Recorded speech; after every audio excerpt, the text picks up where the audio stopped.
All right, we're kicking things off on this day with Vicki McKenna and CultureCast. Vicki, so glad to have you with us.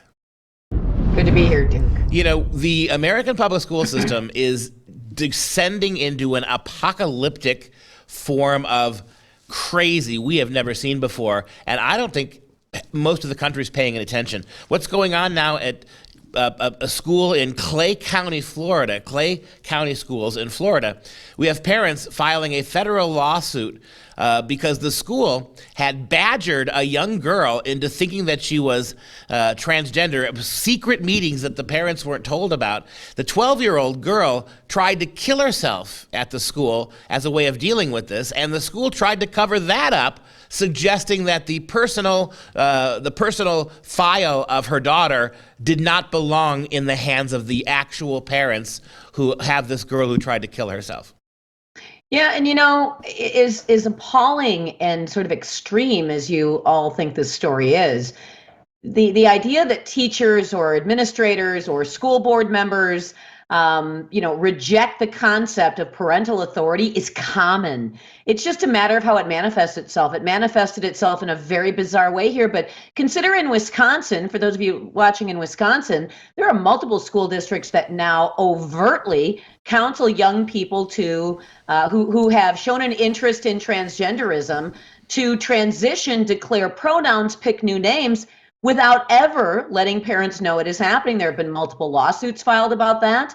And despite the fact that the lawsuits have been successful on behalf of parents, the schools continue to do it. So what the schools believe is that you as a parent have no authority. You're a problem to be solved. And in the case of this young person, she was not an individual human being with maybe some mental health issues and feelings and needs. She was an experiment. You had teachers who goaded her into declaring herself transgender. And then when she tried to kill herself, did not believe that her own parents, the only people, by the way, in the whole group who love this child, did not believe that they deserved any information. So she may try again. And the parents will have not even known the extent to which her mental state is decayed.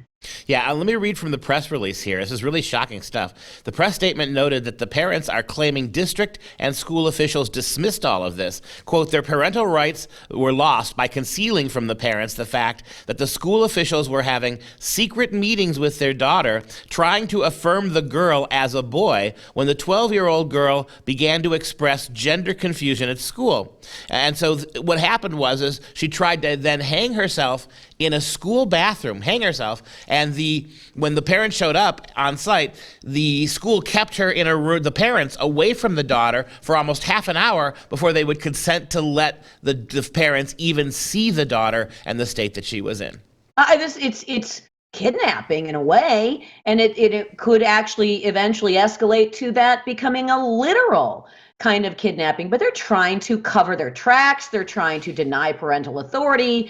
They're trying to use a human being as a lab rat, an obviously mentally unstable young girl as a lab rat, because she showed a little gender confusion. So the first thing that happens is they hop on and they start love bombing her and telling her how awesome it is and how unique she is. This is something we've seen played out in other schools, not to the extent that the officials are hiding suicide attempts, but in the Madison schools, for instance, you have an entire week with counselors finding children who will declare themselves non-binary and essentially showering them with love and accolades and adulation and compliments and telling them how awesome they are, and with all that special attention to try to keep them moving down that continuum ever closer toward total gender transition. That's happening in Madison schools. We have video of it. And you know what else? This is these virtue signaling liberals, progressives, belt notching. I mean, we're at the point now,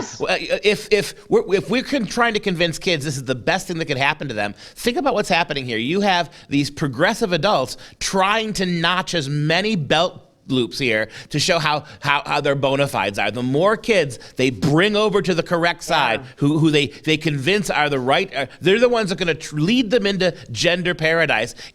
I wonder if there aren't secret clauses in some of these contracts. The more of these kids you bring over the line in gender transition, the more money, the more whatever it is. If we're not there yet, we will be there very shortly. Vicki, you know what? I think a FOIA on those contracts is not a bad idea. It's not a bad idea. After the break, let's finish talking about this situation.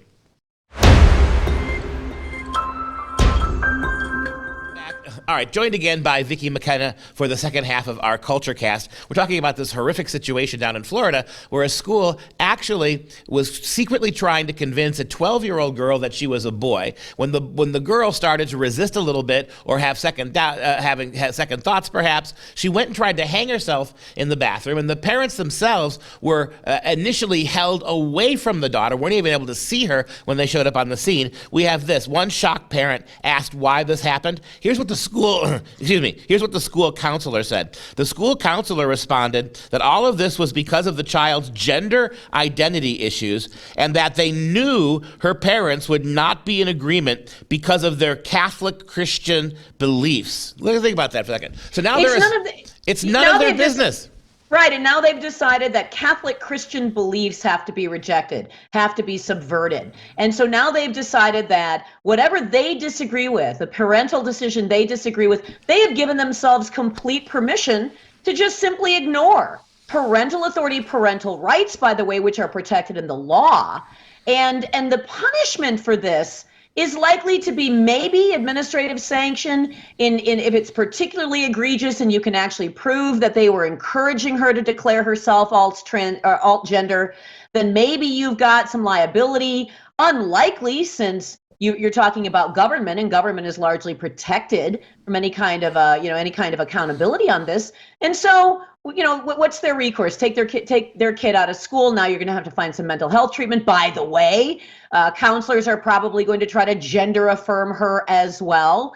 So this is a nightmare for these parents, and they're seeking an appeal to authority, and they're not finding any sympathy or any understanding. That is a sign that public schools have. This is Florida, mind you. This is Ron DeSantis land. That public schools have utterly abandoned, even the pretense at this point of wanting parental involvement and respecting parental authority. Get your kids out of the public schools, period. Yeah, and let me follow up with that. This is almost a done deal, right? This is public high schools and middle schools, elementary schools all across the country have decided independently of what you and I think, right, independently what our state governors think, that your kids belong to them and that their job is not to simply even provide information about gender transformation, but to encourage kids to cross that line. It's almost as if we said at the end of the last segment, there is some weird bedpost notching going on here.